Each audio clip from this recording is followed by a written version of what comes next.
Nama saya Desmita Syahmanggraini dengan NIM 2204411046 akan membawakan materi mengenai pengertian geostrategi Indonesia atau ketahanan nasional.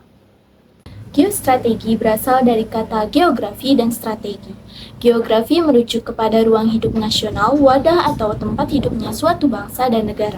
Sedangkan strategi diartikan sebagai ilmu dan seni yang menggunakan semua sumber daya bangsa untuk melaksanakan kebijaksanaan tertentu dalam keadaan perang dan damai.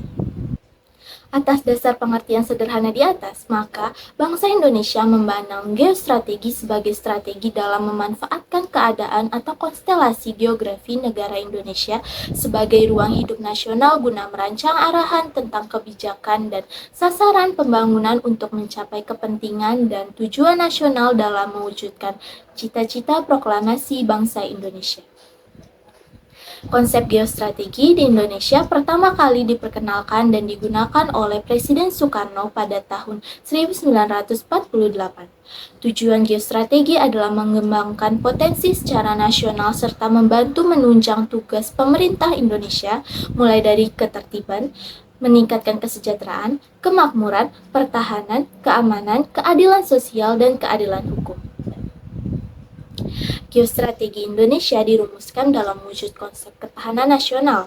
Ketahanan nasional di Indonesia adalah kondisi dinamika bangsa Indonesia yang meliputi segenap aspek kehidupan nasional yang terintegrasi, berisi keuletan dan ketangguhan yang mengandung kemampuan mengembangkan kekuatan nasional dalam menghadapi dan mengatasi segala tantangan, ancaman, hambatan, dan gangguan. Istilah ketahanan nasional pertama kali dikemukakan oleh Presiden Soekarno, kemudian mulai dikenal atau dipergunakan pada permulaan tahun 1960-an dan mulai diupayakan secara khusus pengembangan gagasan pada tahun 1962. Selanjutnya, saya Galuh Hanifanisa Sekar Pertiwi akan melanjutkan materi terkait unsur-unsur ketahanan nasional Republik Indonesia. Komponen pokok konsep ketahanan nasional Indonesia terdiri dari 8 gatra yang dikelompokkan ke dalam 2 aspek, yaitu aspek alamiah yang biasa disebut dengan trigatra dan aspek sosial yang disebut pancagatra. Yang pertama akan kita bahas yaitu dari trigatra. Di dalam trigatra terdiri atas 3 gatra, yaitu yang pertama gatra geografi negara atau geografi Indonesia memberikan gambaran tentang bentuk ke dalam dan bentuk keluar. Bentuk ke dalam menyampaikan corak, wujud, isi, dan tata susunan wilayah berupa satu kesatuan laut dengan pulau-pulau di dalamnya. Sedangkan bentuk keluar menampakkan situasi dan kondisi lingkungan yang berhubungan timbal balik antar negara dan lingkungannya. Kemudian selanjutnya ada gatra keadaan dan kekayaan alam. Keadaan dan kekayaan alam Indonesia meliputi segala sumber dan potensi alam yang terdapat di dirgantara, permukaan bumi termasuk laut dan perairan, dan di dalam bumi. Menurut isinya, kekayaan alam dibedakan ke dalam 8 golongan, yaitu ada flora, fauna, mineral, tanah, atmosfer, potensi ruang angkasa atau dirgantara, energi alam, air, dan laut. Sedangkan menurut sifatnya dibedakan ke dalam 3 golongan, yakni kekayaan alam yang dapat diperbaharui, yang tidak dapat diperbaharui, dan yang tetap. Kemudian selanjutnya ada gatra keadaan dan kemampuan penduduk. Sebagaimana telah diketahui bersama bahwa pengertian penduduk adalah manusia yang mendiami suatu wilayah negara. Peran manusia yang hidup dan tinggal di Indonesia sangat penting di dalam mengusahakan penyelenggaraan kesejahteraan dan keamanan, di dalam menentukan apa yang akan dilakukan untuk meningkatkan ketahanan nasional negara Indonesia.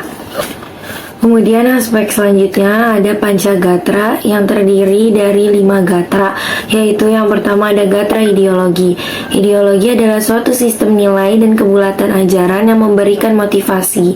Ideologi juga mengandung konsep dasar tentang kehidupan yang dicita-citakan oleh suatu bangsa. Kemudian selanjutnya adalah gatra politik. Sistem politik negara Indonesia dirumuskan berdasarkan nilai-nilai yang dikandung dalam sila-sila dari ideologi Pancasila dan Konstitusi Undang-Undang Dasar 1945. Pengertian politik negara Indonesia adalah asas, haluan, usaha, serta kebijakan negara tentang pembinaan serta penggunaan potensi nasional baik yang potensial maupun yang efektif secara totalitas untuk mencapai tujuan nasional. Kemudian selanjutnya adalah gatra ekonomi. Kegiatan ekonomi adalah kegiatan yang berkaitan dengan pemenuhan kebutuhan masyarakat, meliputi pengelolaan faktor produksi, distribusi, dan konsumsi barang dan jasa, serta dengan usaha-usaha untuk meningkatkan kesejahteraan rakyat. Selanjutnya, gatra sosial budaya. Tiap masyarakat memiliki 4 unsur penting bagi eksistensi dan kelangsungan hidupnya, yaitu yang pertama ada struktur sosial, pengawasan sosial, relasi sosial, dan juga standar sosial. Oleh karena itu, istilah sosial pada hakikatnya adalah pergaulan hidup manusia dalam bermasyarakat yang berisi nilai-nilai kebersamaan, senasib sepenanggungan, dan solidaritas yang merupakan unsur pemersatu. Adapun istilah budaya pada hakikatnya adalah sistem nilai sebagai hasil cipta rasa karya manusia yang menumbuhkan gagasan-gagasan utama dan menjadi kekuatan pendukung dalam pergerakan kehidupan. Kemudian yang terakhir adalah gatra pertahanan keamanan. Pertahanan keamanan adalah bidang kehidupan nasional Indonesia yang diupayakan untuk melindungi kepentingan bangsa dan negara demi tetap terwujudnya kondisi kelangsungan hidup dan perkembangan kehidupan bangsa dan negara serta terpenuhinya hak dan kewajiban warga negara dalam rangka pencapaian tujuan nasional. Pertahanan keamanan NKRI dilaksanakan dengan menyusun, mengerahkan, dan menggerakkan seluruh potensi dan kekuatan nasional secara terintegrasi dan terkoordinasi dengan TNI dan Polri sebagai kekuatan inti. Selanjutnya, saya Sarah Aziza akan menjelaskan mengenai nasionalisme dan bela negara dalam perspektif ketahanan nasional. Sejarah telah menguraikan dan mencatat bahwa pembentukan bangsa Indonesia didasari oleh keinginan untuk melepaskan diri dari penjajahan. Keinginan ini kemudian dibalut oleh sebuah rasa nasionalisme. Kebangkitan dan lahirnya rasa dan semangat nasionalisme di Indonesia sesungguhnya dilihat dari peristiwa-peristiwa besar yang terjadi di dunia. Momentum besar yang terjadi di dunia tersebut kemudian menginisiasi setidaknya 3 momentum besar di Indonesia, seperti tahun 1908 ada kebangkitan nasional, kemudian Sumpah Pemuda pada 1928, sampai proklamasi kemerdekaan tahun 1945. Berangkat dari ketiga momentum besar tersebut, maka terbentuklah rasa nasionalisme Indonesia. Rasa nasionalisme tersebut yang dapat memperkuat ketahanan nasional hingga saat ini dalam cita-cita maupun tujuan negara. Dalam kehidupan berbangsa dan bernegara di dunia, khususnya di Indonesia, bahwa konsep pertahanan negara saat masa damai maupun masa perang didasarkan pada refleksi spektrum bela negara yang harus dipahami oleh semua warga negara. Melalui hal tersebut, sesungguhnya diingatkan bahwa setiap warga negara Indonesia maupun bangsa lainnya untuk senantiasa mempertahankan dan memperjuangkan ruang hidup serta kepentingan nasionalnya. Saat ini, klasifikasi bela negara ini tidak hanya pada pemahaman bahwa bela negara harus angkat senjata atau secara fisik, melainkan saat ini bela negara kontekstualisasinya jauh lebih luas, bahkan yang paling lunak sampai pada bentuk yang paling keras. Hal ini sejalan dengan UUD RI tahun 1945 pasal 27 ayat 3 yang menyatakan setiap warga negara berhak dan wajib ikut serta dalam upaya pembelaan negara, serta pasal 30 ayat 1 yang menyatakan tiap-tiap warga negara berhak dan wajib ikut serta dalam usaha pertahanan dan keamanan negara. Nilai-nilai nasionalisme dan bela negara menjadi pijakan dalam menjaga keutuhan unsur-unsur nasional yang akan menjadi kekuatan pertahanan negara Indonesia yang tangguh dan kuat. Kedua komponen tersebut menjadi prasyarat dari sudut pandang yang harus selalu dibina dan dikembangkan secara terus-menerus, terpadu dan berkelanjutan. Oleh karena itu, nasionalisme dan bela negara bukan hanya sebuah retorika, melainkan juga harus diwujudkan dan diimplementasikan secara nyata oleh seluruh komponen bangsa, utamanya generasi penerus bangsa. Selanjutnya, apa sih hakikat dari ketahanan nasional Republik Indonesia itu sendiri? Setidaknya terdapat 2 hakikat ketahanan nasional Republik Indonesia. Yang pertama, ketahanan nasional Republik Indonesia sebagai keuletan dan ketangguhan bangsa yang mengandung kemampuan mengembangkan kekuatan nasional untuk dapat menjamin kelangsungan hidup bangsa dan negara di dalam mencapai tujuan nasional. Hakikat yang kedua, ketahanan nasional Republik Indonesia selaku pengaturan dan penyelenggaraan kesejahteraan dan keamanan secara seimbang, serasi, dan selaras dalam seluruh aspek kehidupan nasional. Kemudian terdapat asas-asas yang membentuk ketahanan nasional Republik Indonesia. Di antaranya, yang pertama itu asas kesejahteraan dan keamanan, bernilai intrinsik dan bersifat mendasar, berdampingan pada kondisi apapun, pembangkit utama sistem kehidupan nasional. Yang kedua yaitu asas komprehensif integral, meliputi aspek alamiah dan aspek sosial dalam membentuk perwujudan persatuan dan perpaduan yang selaras, serasi, dan seimbang di dalam kehidupan nasional. Yang ketiga, asas wawas diri. Sistem kehidupan nasional berinteraksi dengan lingkungan sekelilingnya. Hal tersebut dapat menimbulkan berbagai dampak baik positif maupun negatif. Untuk itu diperlukan sikap wawas diri ke dalam maupun keluar. Wawas ke dalam bertujuan untuk menumbuhkan hakikat, sifat, dan kondisi kehidupan nasional yang berdasarkan nilai-nilai kemandirian yang proporsional untuk meningkatkan kualitas derajat kemandirian bangsa yang ulet dan tangguh. Sedangkan wawas keluar bertujuan untuk mengantisipasi dan berperan serta mengatasi dampak lingkungan strategis luar negeri dan menerima kenyataan adanya interaksi dan pengaruh perkembangan dunia. Selanjutnya, asas yang terakhir yaitu asas kekeluargaan, mengandung keadilan, kearifan, kebersamaan, gotong royong, tenggang rasa, dan tanggung jawab dalam kehidupan bermasyarakat, berbangsa, dan bernegara. Perkenalkan, nama saya Ahmad Irgediansyah dengan NIM 2204111026. Pada kesempatan kali ini, saya akan menjelaskan tentang pendekatan Astagatra dalam pemecahan masalah.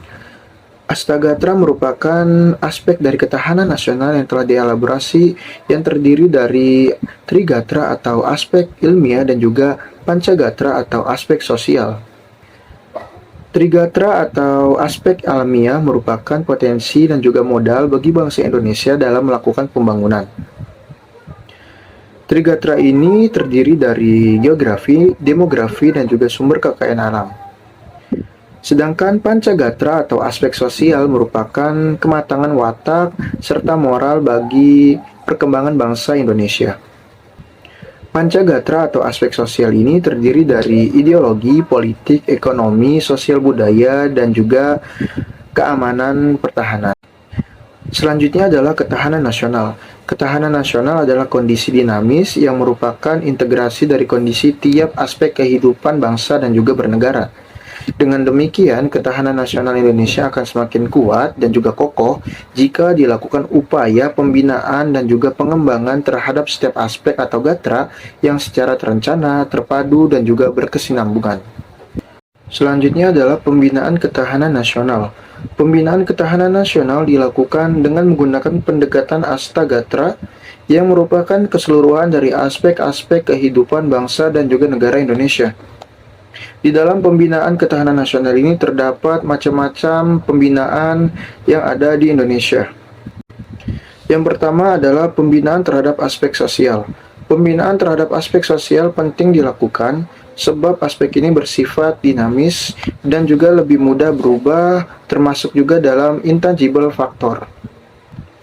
Yang kedua adalah pembinaan terhadap aspek ideologi, yakni ideologi Pancasila adalah berkaitan dengan 5 dasar yang dikandungannya, yang terjabarkan dalam nilai instrumental dalam Undang-Undang Dasar 1945, amandemen atas Undang-Undang Dasar 1945, serta adanya rencana perubahan yang akan datang harus terus dapat dikembalikan dalam nilai dasar Pancasila.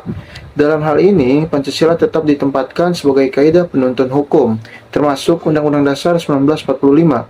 Sebagai cita hukum, Pancasila harus tetap diletakkan sebagai fungsi konstitutif dan juga regulatif bagi norma hukum di Indonesia.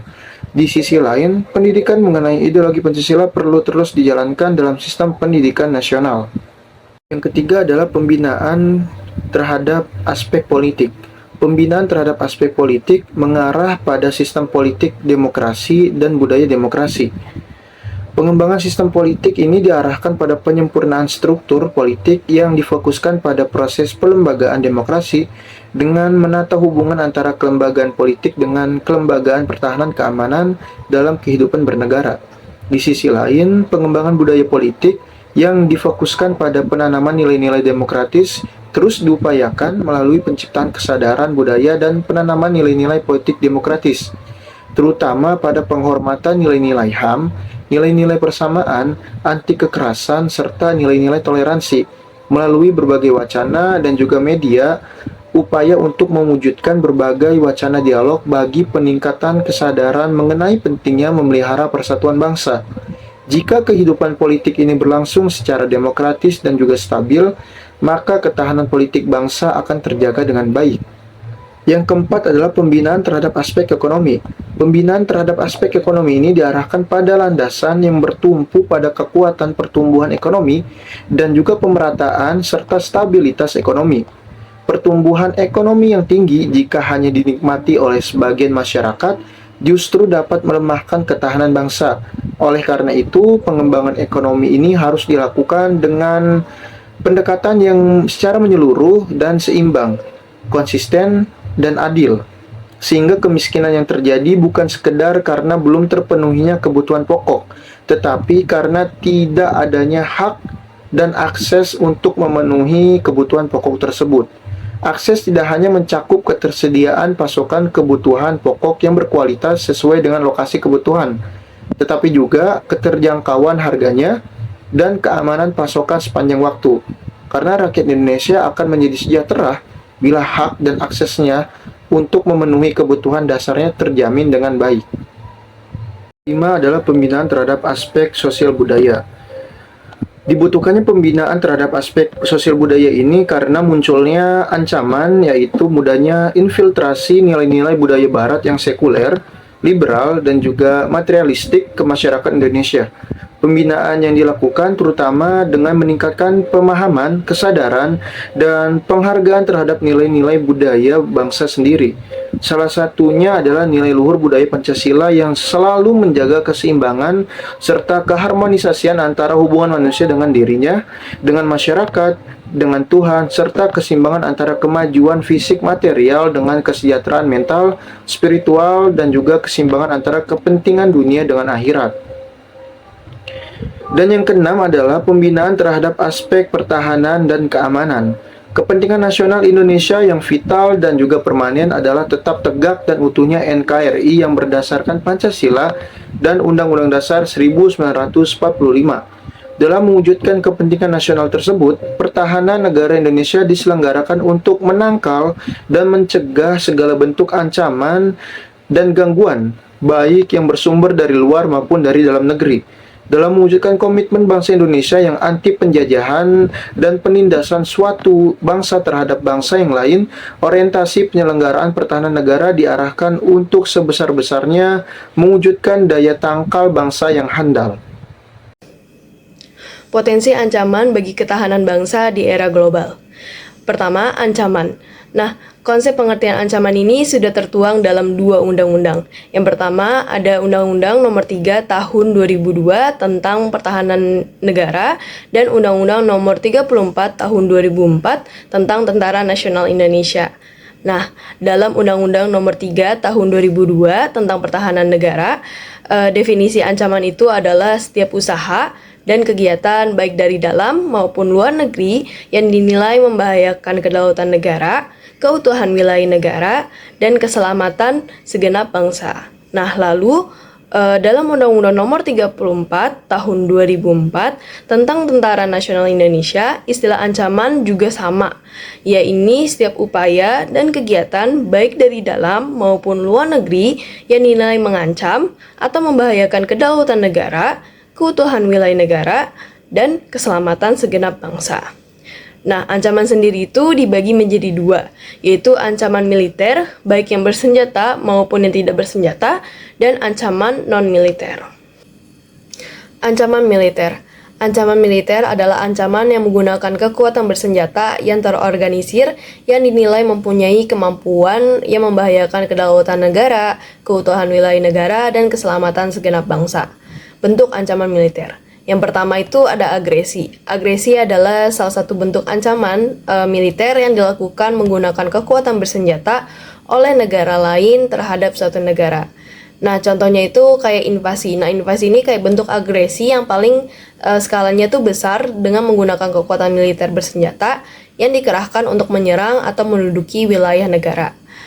Nah, contohnya itu seperti agresi militer yang dilakukan secara 2 kali oleh Belanda kepada Indonesia pada tahun 1947 dan 1948. Lalu yang kedua ada tindakan pelanggaran wilayah Indonesia oleh negara lain.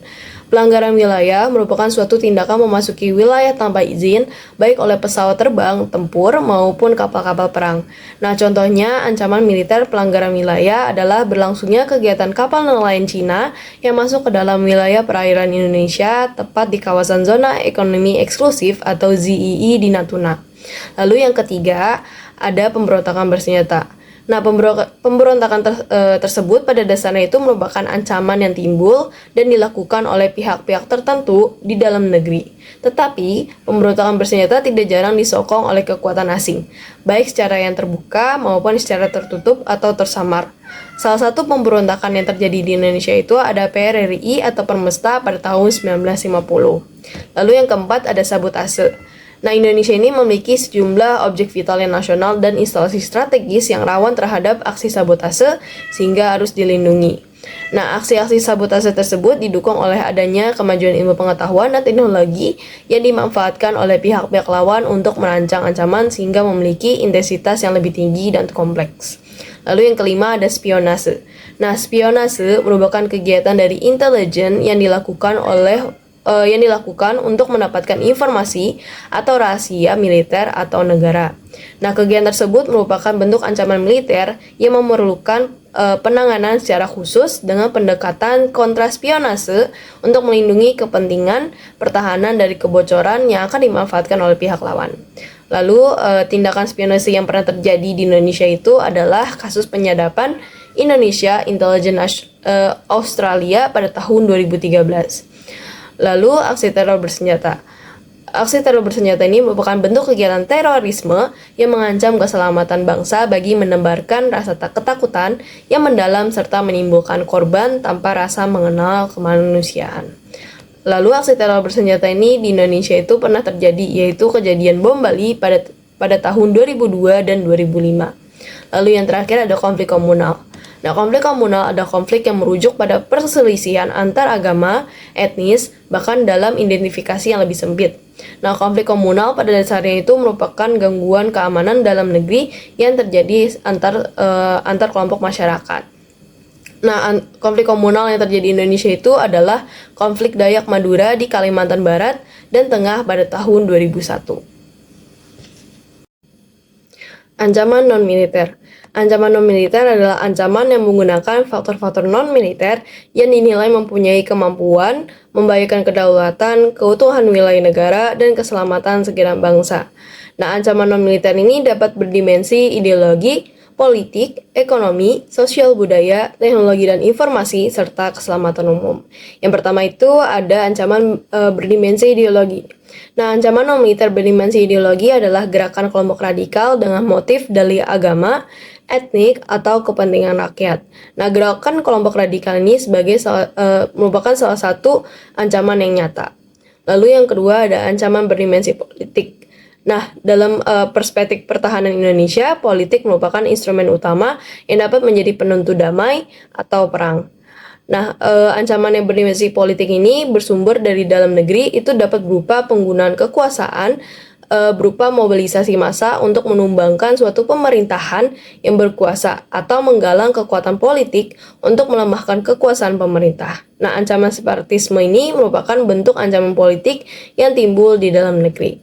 Lalu yang di luar negeri itu, ancaman berdimensi politik ini dilakukan oleh suatu negara dengan melakukan tekanan politik terhadap Indonesia. Intimidasi, provokasi, atau blokade politik bentuk-bentuk ancaman non-militer berdimensi politik yang seringkali digunakan oleh pihak-pihak lain untuk menekan negara lain.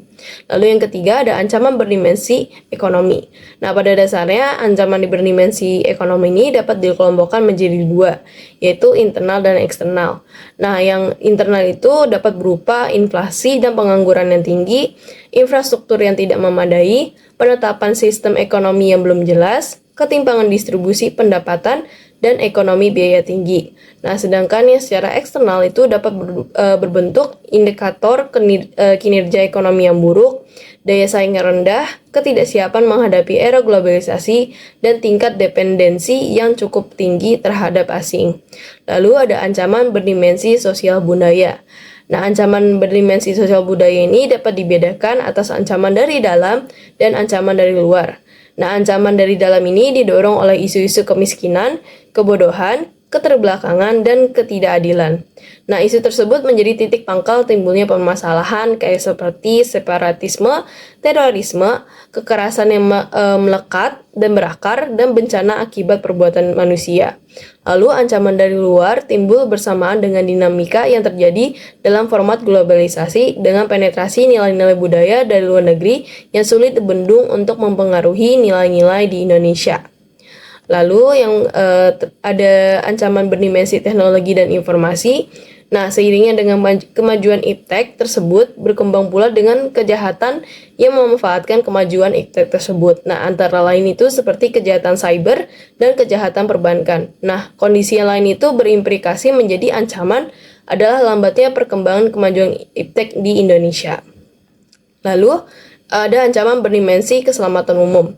Nah, secara geografis, Negara Kesatuan Republik Indonesia ini berada di kawasan rawan yang bencana, baik bencana alam maupun bencana alam, keselamatan transportasi maupun bencana kelaparan. Nah, bencana yang terjadi di Indonesia itu dapat terjadi yang seperti murni bencana alam itu kayak gempa bumi, meletusnya gunung berapi dan tsunami, dan yang disebabkan oleh manusia antara lain itu tidak terkontrolnya penggunaan obat-obatan dan bahan kimia lain yang dapat meracuni masyarakat baik secara langsung maupun yang kronis. Cara mencegah ancaman baik dari dalam negeri maupun luar negeri untuk menjaga keutuhan bangsa di era globalisasi. Ancaman terbagi menjadi dua, yaitu ancaman militer dan nirmiliter.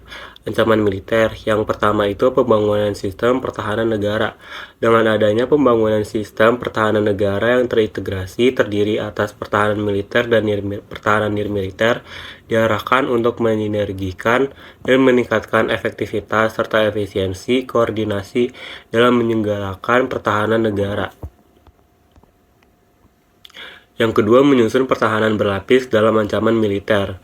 Pertahanan berlapis dilaksanakan secara komprehensif, integral, dan holistik untuk mampu mengatasi dinamika pola ancaman dalam bentuk nyata dan belum nyata.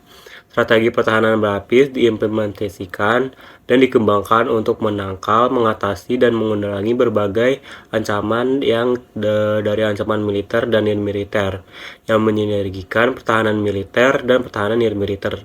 Hal ini merupakan implementasi dari berbagai sifat defensif, aktif, dan semesta yang bertumpu pada upaya pertahanan negara secara terpadu sebagai satu kesatuan pertahanan negara secara utuh dan saling mendukung dalam mencegah dan mengatasi setiap bentuk ancaman. Yang ketiga, meningkatkan keamanan wilayah maritim, keamanan wilayah daratan, dan mengamankan wilayah dirgantara. Peningkatan keamanan maritim dilakukan dengan menggelar kekuatan laut yang mampu menjangkau pulau-pulau kecil atau terluar atau terdepan dengan secara efektif mampu menjaga kedaulatan wilayah laut, yurisdiksi nasional, serta diarahkan untuk mampu memantau keamanan wilayah Samudra Pasifik dan Hindia. Nah, peningkatan keamanan wilayah daratan, perbatasan dataran negara, dan pulau-pulau kecil di luar atau terdepan dilakukan melalui gelar kekuatan darat yang efektif dalam memperdaya wilayah. Kekuatan darat diproyeksikan untuk mengoptimalkan keamanan wilayah daratan sebagai bagian dari pemberdayaan wilayah pertahanan negara. Selanjutnya, ancaman nirmiliter. Yang pertama itu mengamankan sistem informasi dalam era digital.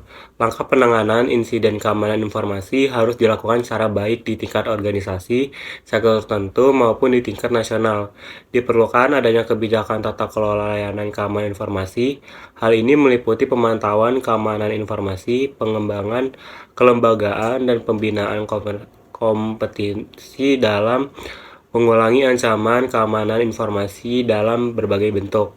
Nah, peningkatan kesadaran tentang keamanan cyber di kalangan karyawan dan pengguna penting untuk mengurangi resiko seserangan yang disebabkan oleh kesalahan manusia. Melakukan pemantauan secara terus-menerus pada sistem informasi untuk mendeteksi aktivitas yang mencurigakan atau aneh. Yang kedua itu bekerja sama antara sektor pendidikan, kesehatan, dan penegak hukum dalam mengatasi ancaman sosial dan budaya. Nah, strategi untuk menghadapi ancaman berdimensi sosial budaya dilaksanakan dengan strategi ke dalam dan keluar. Strategi ke dalam seperti pemecahan isu kebodohan, keterbelakangan, dan ketidakadilan adalah fokus utama. Langkah-langkah strategis ini ditempuh melalui pendidikan, kesehatan, penegak hukum, dan kepemimpinan yang diteladani. Yang dipelaksanaannya diselenggarakan dengan pembangunan di bidang sosial dan budaya.